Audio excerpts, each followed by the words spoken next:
right, so we're going to go through the first part of this about what is an ORM pretty fast because it seems like most of you guys already know what that is. So the name of this is NoSQL, no server, no problem, ORMs for JS. For my background, my name's Jason Maggard. I started off with the Richmond Times-Dispatch here in town as a database Unix administrator, and from there started back-end programming and slowly worked my way front-end until now I don't get to touch servers anymore. Somewhere along the way, I started a company called Shiny EMC. It was a cloud-based digital signage solution. If any of you drove past the Squirrel Stadium here, you saw a sign running my software. And software we'll be discussing today. I sold that business about 1.5 years ago, and now I work for a great company out in Charlottesville called ChartIQ, and we make weird fintech software. So let's talk about ORMs real quick for those who need to get up to speed. It is an object relational mapper. As programmers, we work with data in objects in our programs. We send them off to a database that wants to make them tables, and we end up doing a lot of work turning tables back into objects and objects back into tables, and it's no fun. So the object is the part that we use in our code. The relational is our relational database. The mapping part is where we map between the two. It's an easy-to-remember acronym. ORMs reduce the code needed to perform CRUD operations. They allow for object-based queries, and they abstract the database layer. 3 wonderful things to do for your program. And they are everywhere. We have, for Java, we have Hibernate, and Hibernate's one of the big ones. We have Sequelize for Node, SQL Alchemy for Python, Doctrine for PHP, Entity Framework for Net, Core Data for Swift. Most back-end languages have some sort of ORM. Most programmers who learn in professional shops learn to use ORMs. They learn to use Microsoft technologies. They're very popular. They're very powerful because it's a proven back-end technology. An ORM basically, again, takes your types and classes. It becomes an abstraction layer that turns that into an object graph with tables. So why do people want to use ORMs? First of all, it's dry. Don't repeat yourself. You end up writing your model logic, your data model logic in one place. Makes it easier to update and maintain. It abstracts the database, so it makes it easier to change. It handles all the database and SQL particulars, and it even takes care of things like internationalization and sanitizing for a lot of these frameworks. I did database administration for 10 years. I'd rather trust my ORM to do my database stuff. And I'm not a bad guy with databases. I have a lot of faith in my ORM tools. You also get other features such as caching, event signaling. It all depends on what ORM framework you use because there are a lot of them. So let's just talk about some of the popular ones. We have Bookshelf.js. That uses Connect's query builder to talk to PostgreSQL, MySQL, MariaDB, SQLite 3. Sequelize does many of the same. If you've used Mongo, Mongoose gives you strict type checking and is more of an ODM. Lovefield actually works with just local storage. So as we move into this, you notice the second part of my speech is no server. We don't necessarily need to be talking client-server to use an ORM. If you were just saving the local storage, that item DB, you can now pull that back and have all the features I'm about to show you right there from your local storage. We also have Waterline, Loopback, Type ORM. I literally could have filled this page with icons. There are thousands of them out there just for JavaScript. And once you get to the other languages, we start getting into the tens of thousands. So when you choose an ORM, one of the big things is they all have different syntax. They all work slightly different. They all have different capabilities. They all have different setups. It can be, I will tell you, it's difficult to choose an ORM because if you change databases, a lot of times you end up losing your investment in learning that technology. It's one of the big downsides to choosing a relationship mapper is I want to go from MySQL with Sequelize to Mongo with Mongoose. There's no similarity at all. They also come in everything from ORMs that will build the database and the relations for you to ones that are simply query builders. They come in all sizes and flavors. The nice thing is you can choose as much as you want or as little. If you just want something to build the queries for you, you can use connects. You can then put SQLize on top of it if you want it to actually build your tables for you and the data relationships. So there's a lot of different flavors. Something as simple as Mongoose just does strong data typing and validation. So there's a lot of things in between. So again, lightweight Express app, you might want to use Mongo and Mongoose. If you're building out a full REST API, you might want to go with something like SQLize. So I just wanted to show some code samples here for how these work. This is SQLize. We are defining, let me take my glasses off. We are defining three tables here.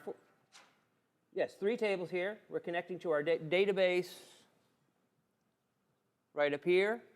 Table 1, Table 2, Table 3. We are defining the one-to-one relationships and one-to-many relationships between those tables. And then here's a simple query. That's how quickly with SQLize you can create a database and your first query for it in about 50 lines of code.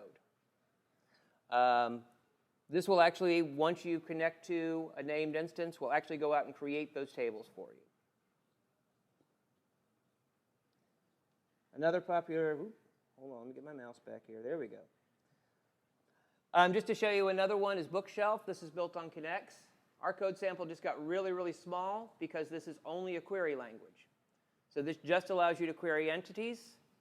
The big takeaway here, we're also going to look at an example in Waterline, is that none of these things look the same.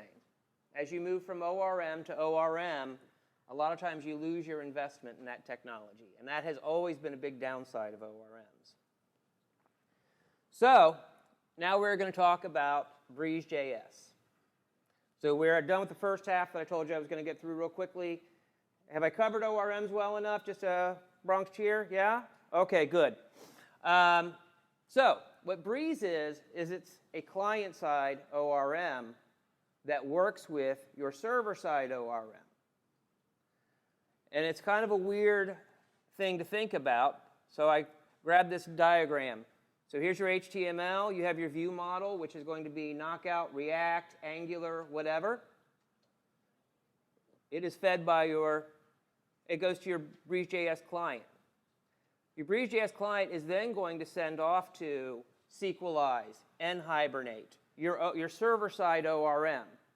That's actually going to handle making the SQL, the tables, all that type of stuff. Okay? And then, whoops. There's a RVAJS connector there that knows how to talk to SQLize, Entity Framework, Web API, etc. The nice thing about this is that if you learn RVAJS on the client side, which is fairly lightweight, you can now switch ORMs on the back end painlessly. There is almost no server setup to go to a Mongo database versus a MySQL database.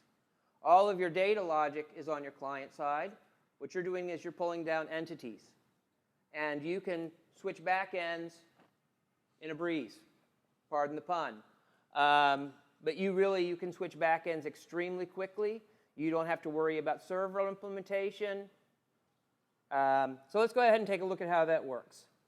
Actually, first of all, real quick, RVAJS is made by a company called IdeaBlade. They've been in business since 2001. You might be familiar with their DevForce products.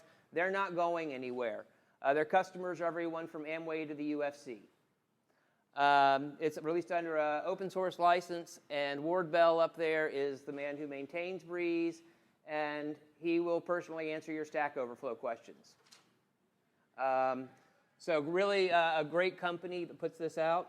So I've been really impressed in working with them.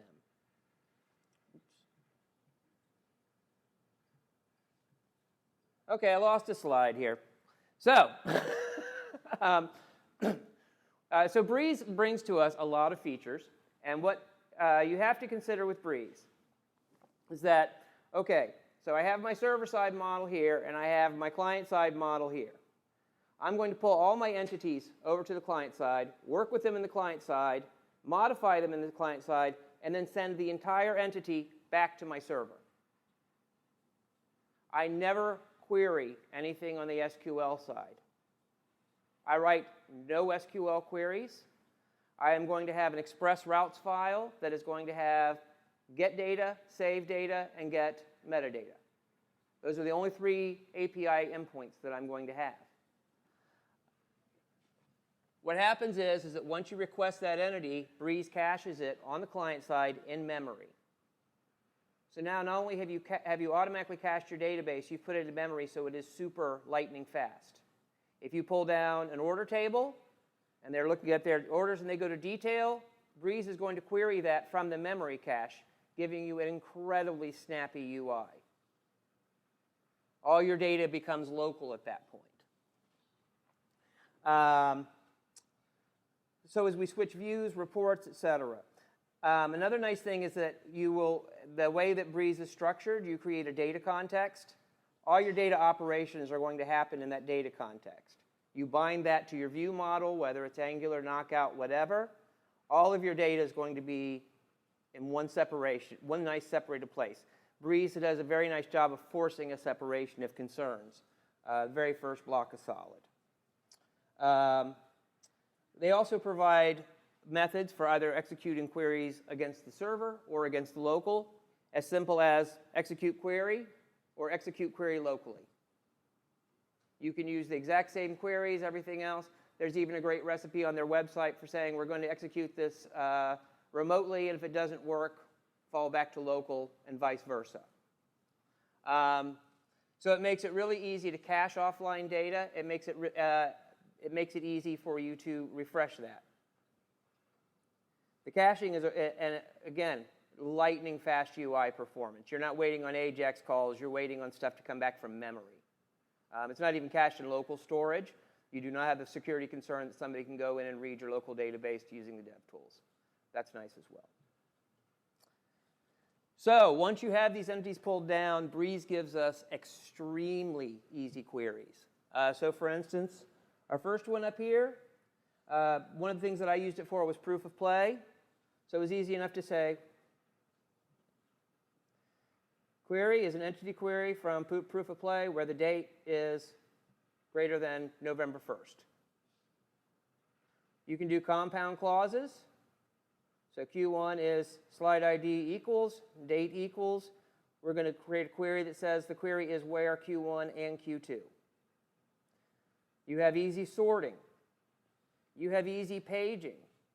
Again, you are going to cache this entire entity in your memory. You're then going to page through that, and it is going to pull from memory. Your paging is going to be lightning fast. Once you have created your query, you execute it with a promise. Promise is manager execute query, then or fail. It's very, very simple to use. You have a very powerful query language that is based on entity framework. It's super easy to work with. In addition, it works with what you have. Breeze works with Angular. They call that the B-mean stack. It works with Backbone, Knockout. It works with Node. It works with Express. It works with Ruby. There's a C# Breeze. So if you're a JavaScript programmer who has to occasionally do C# or is looking to move to C#, congratulations, your Breeze skills are going to transfer over to .NET. Matter of fact, they are a very Microsoft-friendly shop. Their integration with Web API, you can get CRUD operations up and running in like 100 lines of code. There are YouTube videos where people are like, I just made a Breeze app in 10 minutes. So it's got a great C# implementation as well.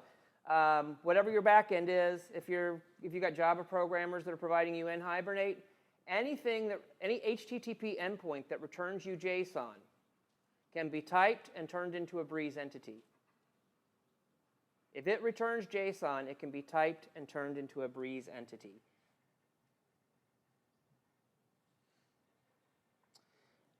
One of the features of Breeze is that you can do dynamic object graphs. And I know that this is an eye chart, but basically what we have over here is a metadata definition for 2 tables.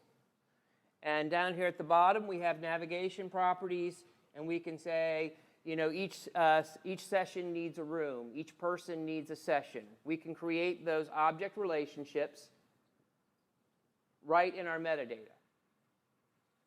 So we're creating our database typed, required, the whole bit. We're creating our object graph between those tables right here in our code. If we're passing this off to Node and SQLize, it's going to create these tables for us.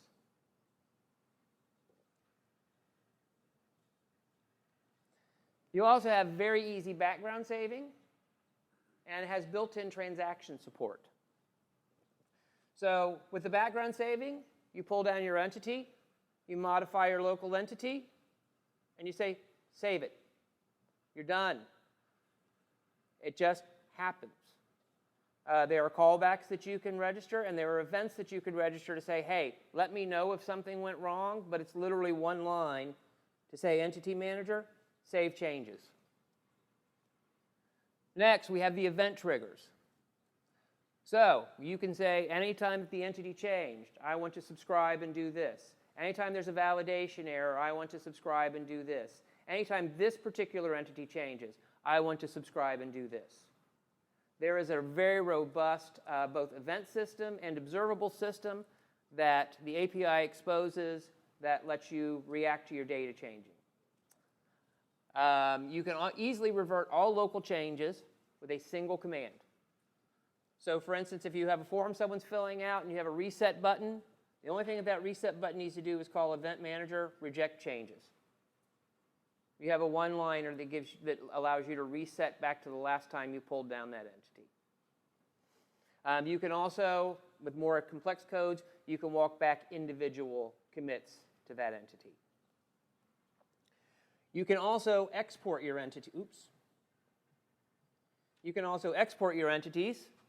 So for instance, here we have var stash name is stash everything, and we're going to set our local storage to that stash.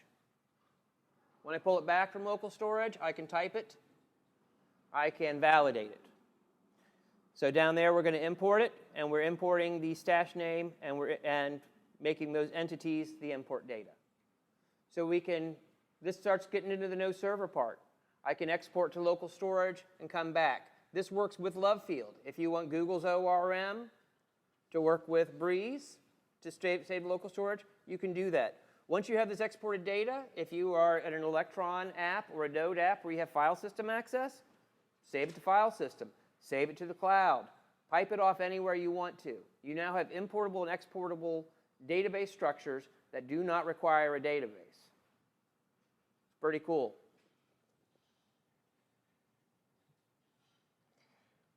Again, change tracking and notification. So here we can say, hey, for this entity, if that property changed, here's what I want to do. So in there you could say, hey, you know what, if they put in their zip code, I want to autofill out the state and city. So anytime the zip code changes, I'm subscribing to that, and I'm doing these actions. The API allows for querying and binding to the entity state. No more setting the isDirty flags in your programs. So if my state is modified, we're dirty. Very easy to do. All right, my favorite feature, model validation. We started off, we had validation was in our HTML. And everybody said, oh my God, that's horrible, we need to move it to our controllers. And now our data models should do validation. So one of my favorite things about this is that for any of these entity properties, you can push a validator to it. There are built-in ones for data types, credit card, email address, max length, phones. You can set them with regular expressions. You can set your own functions, etc. So up here, if you notice at the top, it says if their validation errors have changed. So there is another subscriber, and we just say, if something happened and it did not validate, I'm going to react to it. And that'll pass through that the zip code didn't validate with an error message. And so then you can go, hey, I know that the zip code's wrong for this particular entry. You can manually check if anything is valid. When you're pulling back from local storage, anytime you commit, it's going to run validation and it's going to throw events. saying, hey, you pulled back from local storage and something didn't validate. This was supposed to be a string and it came back as a Boolean, that type of thing. So right there, as you're building out your data model, you can come through, create your validators, require your validators, and then add them to the validators push. Your data model checks its types, checks that they're correct, checks that it's a valid email address, checks that it's a valid zip code. All that type of stuff. You're not binding that up in your controller logic anymore. And it's really, once you get used to this, it is such a wonderful separation of concerns. It is painful to go back to, did the zip code change? Then let me do something. Because you just add these validators to the model.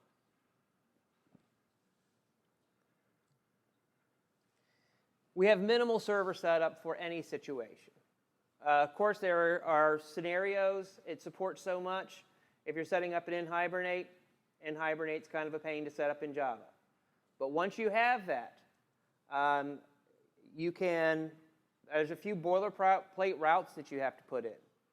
And 9 times out of 10, you go out to getbreezejs.com, and you say, here's our Mongo example. And you go, OK, there's the Mongo. I just need to point that at my database, and here's what my 2 tables are named.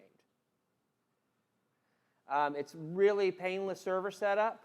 All of your logic's on the Breeze side. So if you start off with Mongo, and 2 years later you read an article on Medium that says, you know, Mongo is programmer Armageddon, and you go, oh my God, you're right, I have to switch over to Postgres. You change it on the back end. You put the Breeze shim in front of it. The Breeze shims talk to each other. It would take, if you didn't know what you were doing, it would take you a full day to read the documentation, understand what you're doing.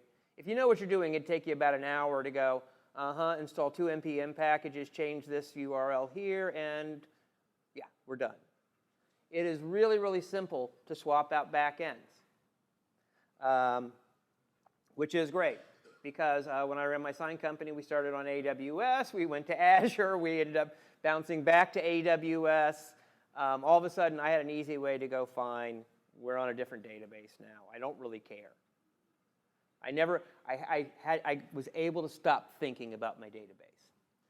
So you can export or import to the cloud, storage, local database. All entities are exportable as serialized JSON.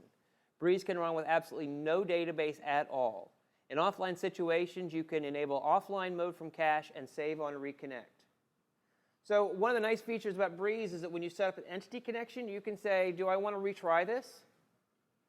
So when you say save, and the computer's offline, or they're driving through a tunnel on their cell phone, Breeze just goes, OK, well, we're going to keep retrying to connect to that database periodically, every 60 seconds, until it comes back online. As a programmer, you don't have to write that code. You have a library that automatically takes care of caching everything locally and handling if there's an offline situation. That is really, really sweet. Another thing that I will say, just from my situation, is we had a program that would go off, the computers would go offline often, and it sent back logging and reporting. Well, there's a limit on how many post entries you can have. So we were sending this back by post. If the computer had been off for 3 days, all of a sudden we're sending back 8,000 messages, and we've gone over our post limit. Well, guess what? I had that as an entity in Breeze later on. Breeze took care of batching that up and sending it. All I had to do was say, Breeze, please save this, and it happened.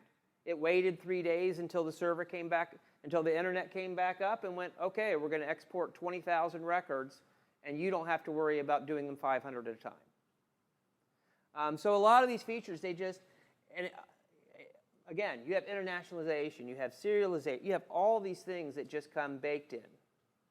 And again, any HTTP call that returns JSON can be turned into a Breeze object.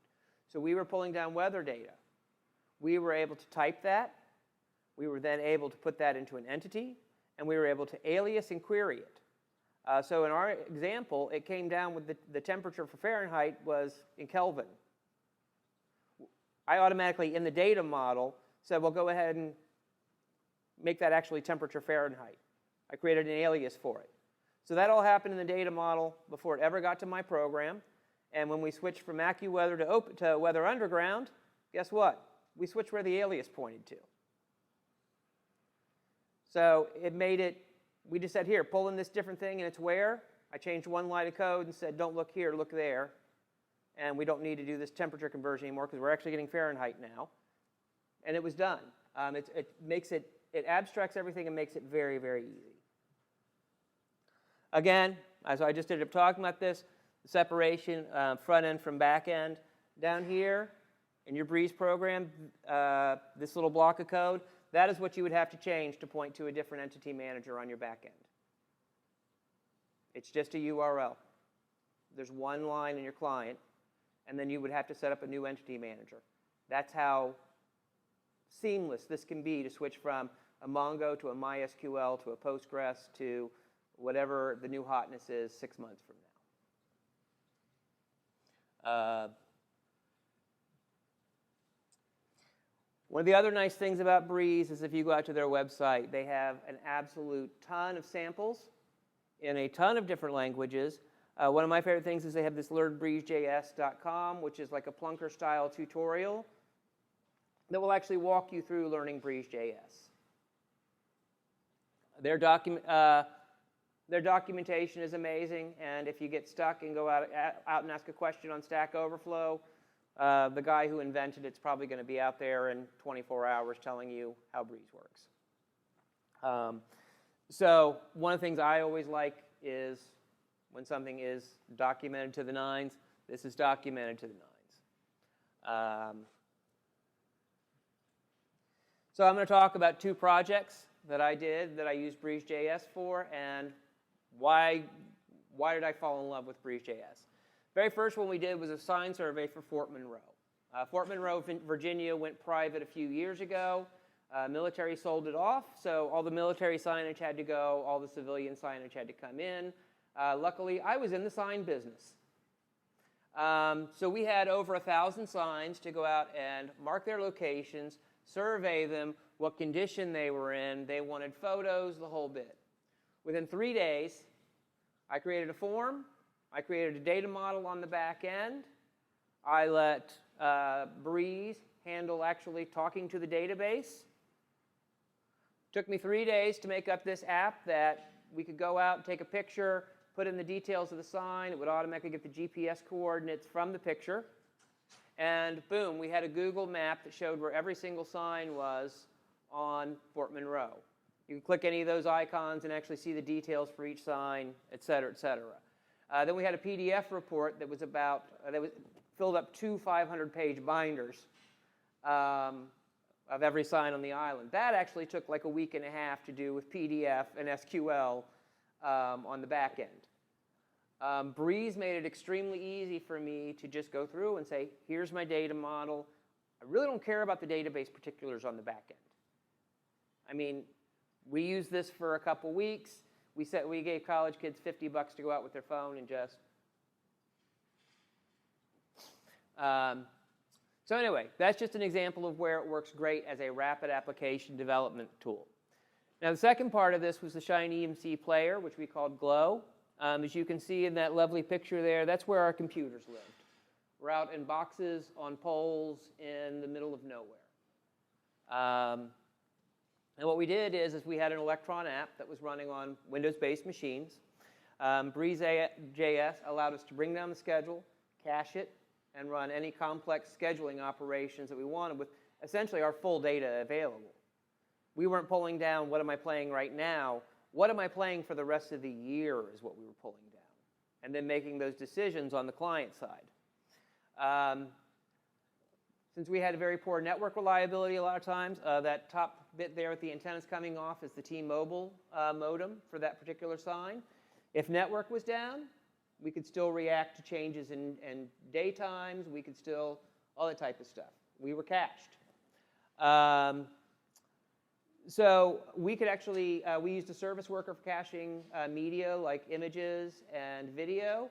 Between that and the Breeze.js caching for data, we were able to, but between that, we were able to run offline. Our record was 3.5 months.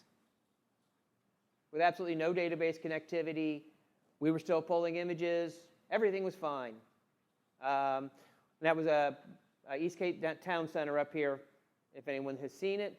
They didn't have network for the first 3.5 months. We set it up in the shop. It cached everything. We set it up on their doorstep, and it just ran. Again, this comes back to my proof of play. If you have a sign that changes 6 seconds all year long, that creates 4.2 million proof of play entries. So as you can imagine, what ends up happening, and then we introduced a multi-pane so we could show 9 at a time, so it was 9 times 4, whatever. RVAJS allowed me to say, look, I'm modifying the proof of play entity, and I want to save the proof of play entity. I no longer had to worry about batching these commits. I no longer had to worry about checking whether I already had duplicate records in my database. I know all of these things went away. I said timestamps have to be unique. Guess what? Bye-bye any duplicate records on the client side before it's even checked. Batching was taken care of. So there's just so many things here that are really excellent features of Breeze. And it was essential to these 2 projects. So brings us back to our last question. Is there a reason not to use Breeze?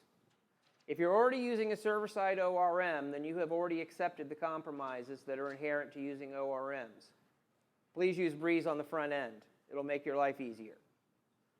If you're using MongoDB, you are already using a server that takes JSON and returns you JSON. Please use Breeze so that you start getting some strong typing and validation. If not, please use Mongoose or something. Mongo scares me. If you're concerned about security, Breeze does not introduce any security risks that are not already inherent in a JavaScript application. Yes, you bring down an entire entity. Please do not expose a public method called getAllMyCustomers, or get all my customers that are worth more than $1 million and actually answer scam phone calls. Do not expose those methods in your app. Breeze does not leave anything in local storage, et cetera, et cetera. It's in memory. There's nothing you can really read here, but you should not be pulling. You can still see the AJAX calls in the DevTools. You shouldn't be pulling down a full list of your customers. And Breeze makes it easy to say, I want to get this entity off the server and only give me this one customer. But give me all of their orders, and give me all the products that they use, and give me all of these things. So the only reason I can see not to use Breeze is if you'd rather not learn something that will save you thousands of lines of code because you're like hardcore, man. Cool, yeah. But otherwise, as a 10 to 12-year database administrator, I'd rather not write my own SQL. I'd rather not index and normalize my own tables. I'd rather have something that makes my life easier, that makes it so that I write code on the front end, and I don't have to go, well, here's my front end post call, and here's my back end post call, and these come over, and then, oh yeah, this comes out as a 0, but that should actually be typed as a Boolean on the. I don't want to do all that. I want everything to be handled for me. If you're an Angular dev, this is John Papa recommended and approved, so I should have just sold you on this. For everyone else, I really encourage you to at least go out, take an hour on their website. Go through the Learn Breeze.js tutorial.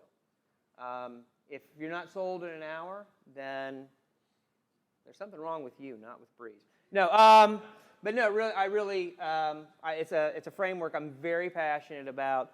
It's one of those things that you find, and you literally start going, ooh, what else could I do with this? If I can just serialize this and save this, then I could also. It's really fun in that regard that even as I was typing up this presentation, I had to start yanking stuff because I'm like, I know that would work, but I don't know exactly.